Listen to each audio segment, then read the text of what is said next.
မင်္ဂလာပါကျွန်တော်ဒီနေ့ဆိုပြရင်းတဲ့ချင်းလေးကတော့ကျွန်တော်ပေါ်လာကြီးတေးဆရာရှန်ထောမြန်မာစာရေးဖွက်ထားတဲ့တတိဆိုတဲ့ချင်းလေးဖြစ်ပါတယ်ဒီချင်းလေးကကျွန်တော်အတန်သွင်းခဲ့ပြီးတော့တော်တော်ကြာခဲ့ပြီပေါ့နော်ကျွန်တော်တို့အဲ့ချိန်တုန်းကတော့ကျွန်တော်လုပ်တယ်မအားတဲ့ကြားတွေကကျွန်တော်တို့အလော်ကြီးအတန်သွင်းပြီးတော့ line မော်တင်ပေါ့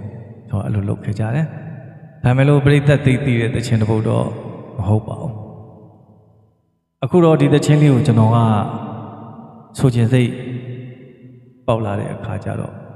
ဆိုခြင်းစိတ်ပေါက်တဲ့ဆိုတာလေဒီတခြင်းလေးကကျွန်တော်တို့လူသားအားလုံးနဲ့သက်ဆိုင်တဲ့တခြင်းလေးတစ်ပုဒ်လို့ပြောရင်မမှားဘူးလို့ကျွန်တော်ထင်ပါတယ်ဘာဖြစ်လို့လဲဆိုတော့တတိထားစရာတန်ဝေကရစရာစသည်အဖြစ်ဒီလိုဓမ္မတီးအဖြစ်ပေါ့နော်တရားဓမ္မတီးအဖြစ်နဲ့လည်းအသုံးပြုလို့ရပါတယ်ဒီသချင်းလေးကလေနော်ဒီဆရာရှန်ထောမြန်မာသားအဲ့လိုရေးဖွဲ့ထားတာပါကျွန်တော်ဒါလေးကိုဒီချိန်မှာလည်းဆိုပြခြင်းစိတ်တွေပေါက်နေတာလည်းပါပါတယ်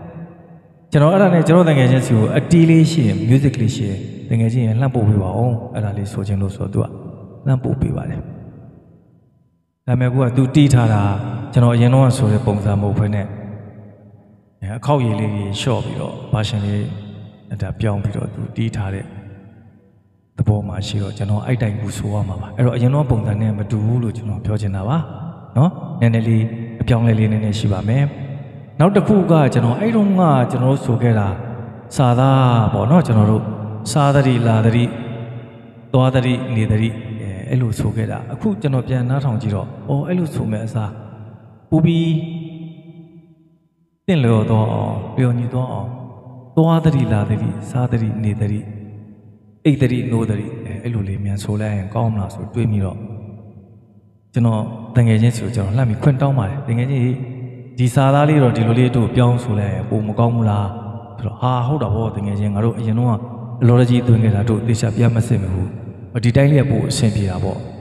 တငယ်ချင်းမင်းအဆင်ပြေတယ်လို့ကြည့်ဆိုလိုက်ကွာဆိုပြီးတော့ဖွင့်ပြချက်ပေးပါတယ်ကျွန်တော်ပြောချင်တာကြုံတော့မှာနော်ကျွန်တော်တို့တွေကကျွန်တော်တို့စာသားလေးတွေကိုနဲ့လိုက်ဖက်မဲ့စာသားလေးတွေအနှဲငယ်ပေါ့နော်ပြောင်းပြီးဆိုတတ်ကြပါတယ်ကျွန်တော်လည်းဆိုခဲ့တယ်နော်အဲ့လိုဆိုတဲ့အခါကျရင်ကျွန်တော်တို့ကိုယ်သဘောနဲ့ကိုယ်ပြောင်းပြီးဆိုလို့မရပါဘူးတို့တီးရီစီကိုခွင့်တောင်းရပါတယ်ခွင့်တောင်းလို့သူတို့ကခွင့်ပြုချက်ပေးပြီဆိုမှကျွန်တော်တို့ဆိုရပါတယ်မပေးဘဲနဲ့ကိုယ်သဘောနဲ့ကိုထင်ရကိုတကယ်လုံးတွေပြောင်းပြီးတော့ဆိုလို့မရပါဘူးเนาะအဲ့ဒါကျွန်တော်ကြုံလို့ပြောပြတာပါကျွန်တော်တို့လည်းခွင့်တောင်းပြီးမှဆိုကြရပါတယ်အခုလည်းကျွန်တော်ခွင့်တောင်းတာပါတကယ်ချင်းကခွင့်ပြုတဲ့အတွက်ကျွန်တော်ဆိုပါမယ်အဲ့တော့ဒီသချင်းလေးကိုဒီ version လေးအတိုင်းကြိုက်လို့ရှိရင်လည်းတော့ကြိုက်နေတဲ့လို့ပြန်ဆိုမဲ့သူများရှိကြရဲ့ပေါ့ရှိကြရဲ့လေအခု version လေးအတိုင်းလဲဆိုနိုင်တယ်အရင်တော့ version လေးအတိုင်းလဲဆိုနိုင်တယ်မိမိကြိုက်နေတဲ့ပုံစံအတိုင်းဆိုနိုင်ပါတယ်လို့ကျွန်တော်ပြောချင်ပါတယ်เนาะအဲ့တော့တတိဆိုတဲ့ချင်းလေးနားဆင်ကြအောင်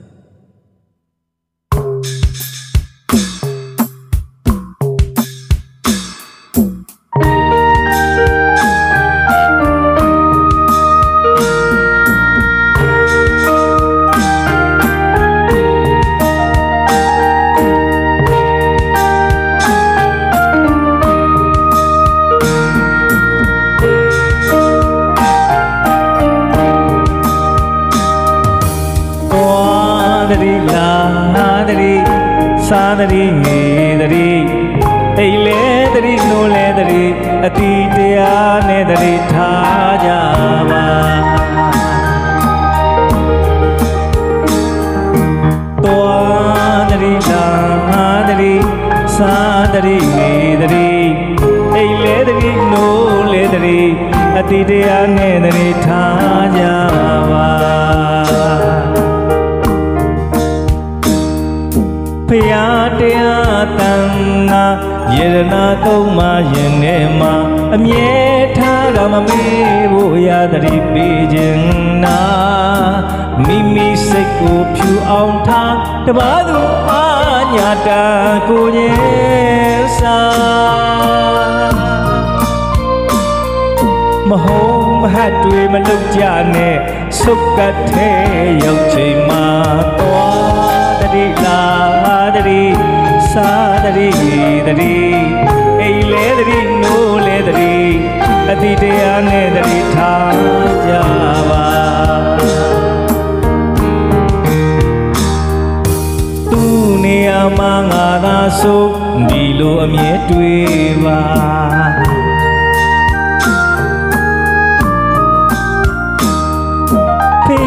မြတ်စွာဟောကြားဒေသနာမဲ့အရာမှမမြဲပါ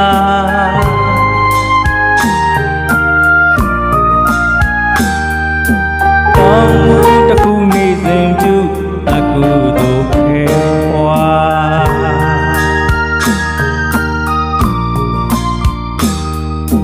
ကိုပြုသည့်ကံတနေ့ကိုထံပြန်လာမှာ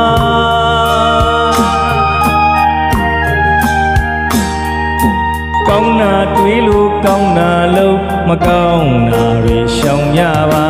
သွားတတိလာတတိစားတတိနေတတိအိမ်လဲတတိနိုးလဲတတိအတိတရားနဲ့တတိထားကြပါ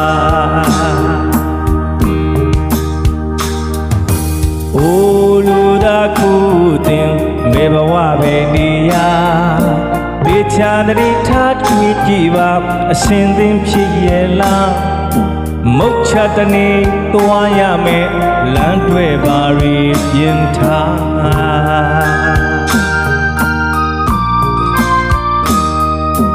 ယောဂကဆိုးအဖြစ်ဆိုးတွေများလွန်လာတဲ့ဒီချိန်ခါ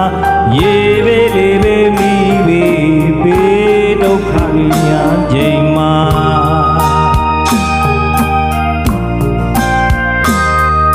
မကောင်းမှုရှောင်ကောင်းမှုဆောင်တည်းထားကောင်းအောင်နေပါ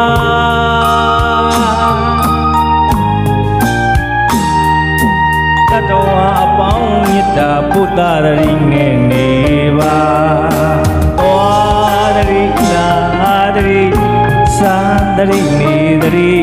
အိမ်လဲတရိနိုးလဲတရိအတိတရားနဲ့တရိထားကြ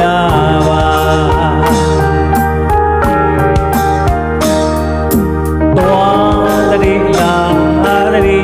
သာတတိနေတတိအိမ်လဲတတိနိုးလဲတတိအတိတရားနဲ့တတိထားကြပါသွားတတိလာတတိသာတတိနေတတိအိမ်လဲတတိနိုးလဲတတိအတိတရားနဲ့တတိထားကြပါ